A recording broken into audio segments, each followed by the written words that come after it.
Kementerian Kesihatan ingin memaklumkan bahawa terdapat 8 kluster baru yang telah dikenal pasti pada hari ini. Kluster yang pertama ialah kluster Basung. Kluster baru ini melibatkan sebuah jeti nelayan di daerah Kudat, Sabah.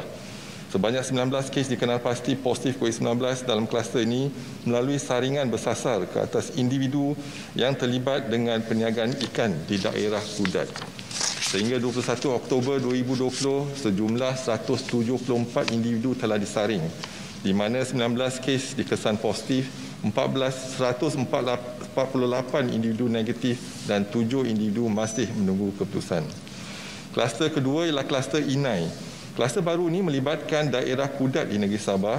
Kes indeks bagi kluster ini iaitu kes ke 17,773 telah dikenal pasti positif COVID-19 hasil saringan individu bergejala pada 14 Oktober 2020 dan telah dimasukkan ke Pusat Kuarantin dan Rawatan COVID-19 di PPR Taman Ehsan, Kota Belud. Saringan kontak rapat telah mengenal pasti 7 lagi kes positif. Sehingga 21 Oktober 2020, 92 individu telah disaring, di mana 8 kes dikesan positif, 84 masih menunggu keputusan saringan. Kluster ketiga ialah kluster Tempayan, iaitu kluster baru ini melibatkan daerah Kota Kinabalu dan Penampang di negeri Sabah. Kes indeks bagi kluster ini iaitu kes ke 11,619 telah dikenal pasti positif COVID-19 hasil saringan individu bergejala pada 1 Oktober 2020 dan telah dimasukkan ke Hospital Queen Elizabeth. Saringan kontak rapat telah mengenal pasti 18 lagi kes positif COVID-19. Sehingga 21 Oktober 2020, 21 individu telah disaring, di mana 19 kes dikesan positif, 1 individu negatif dan 1 individu masih menunggu keputusan. Kluster keempat ialah kluster Long. Kluster baru ini melibatkan daerah Ulu Langat di negeri Selangor dan Titiwangsa, Lembah Kelang, Kepong di wilayah Persekutuan Kuala Lumpur. Kes indeks bagi kluster ini iaitu kes ke-16,746 telah dikenal pasti positif COVID-19 hasil saringan individu bergejala pada 12 Oktober 2020 dan telah dimasukkan ke Hospital Sungai Buloh. Saringan kontak rapat telah mengenal pasti 17 lagi kes positif COVID-19. Sehingga 21 Oktober 2020, 301 individu telah disaring, di mana 18 kes dikesan positif, 260 individu adalah negatif dan 23 individu masih menunggu keputusan. Kluster kelima ialah kluster Cahaya. Kluster baru ini melibatkan daerah Petaling di negeri Selangor dan daerah Tampin di negeri Sembilan. Kes indeks bagi kluster ini iaitu kes ke 20,394 telah dikenal pasti positif COVID-19 hasil saringan individu bergejala pada 16 Oktober 2020 dan telah dimasukkan ke Hospital Sungai Buloh. Saringan kontak rapat telah mengenal pasti 17 lagi kes yang positif. Sehingga 21 Oktober 2020, sejumlah 84 individu telah disaring. 18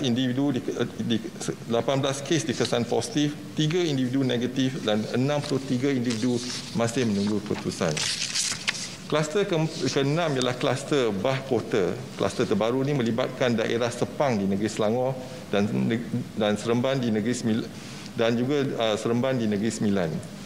Kes indeks bagi kluster ini iaitu kes ke-17,988 telah dikenal pasti positif COVID-19 hasil saringan individu bergejala pada 14 Oktober 2020 dan telah dimasukkan ke Hospital Sungai Buloh. Saringan kontak rapat telah mengenal pasti 9 lagi kes positif COVID-19 sehingga 21 Oktober 2020 sejumlah 171 individu telah disaring, di mana 10 kes dikesan positif, 161 individu masih menunggu keputusan. Kluster ketujuh ialah kluster Melati.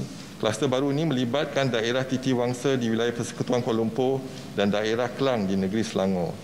Kes indeks bagi kluster ini iaitu kes ke-18,002 telah dikenal pasti positif COVID-19 hasil saringan individu bergejala pada 14 Oktober 2020 dan telah dimasukkan ke Hospital Sungai Buloh. Saringan kontak rapat telah mengenal pasti 8 lagi kes positif COVID-19. Sehingga 21 Oktober 2020, sejumlah 24 individu telah disaring, di mana 9 kes dikesan positif dan 15 individu masih menunggu keputusan. Kluster terakhir iaitu kluster ke-8, kluster Bena Labuan. Kluster baru ini melibatkan wilayah Persekutuan Labuan. Kes indeks bagi kluster ini iaitu kes ke-22,943 telah dikenal pasti positif COVID-19 hasil saringan kemasukan hospital pada 21 Oktober 2020 dan meninggal dunia pada hari yang sama di Hospital Labuan. Saringan kontak rapat telah mengenal pasti 4 lagi kes positif COVID-19.